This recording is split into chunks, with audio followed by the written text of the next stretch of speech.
ஈரேழு ஜென்மங்கள் எடுத்தாலும் உன்னை சேருவேனா தீராரும் நெருங்காமல் மனவாசல்களை மூடவே உருவானது நல்ல சிவரஞ்சனி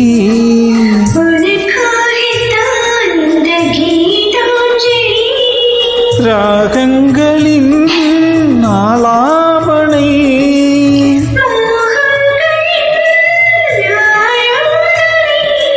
உடலும் மனமும்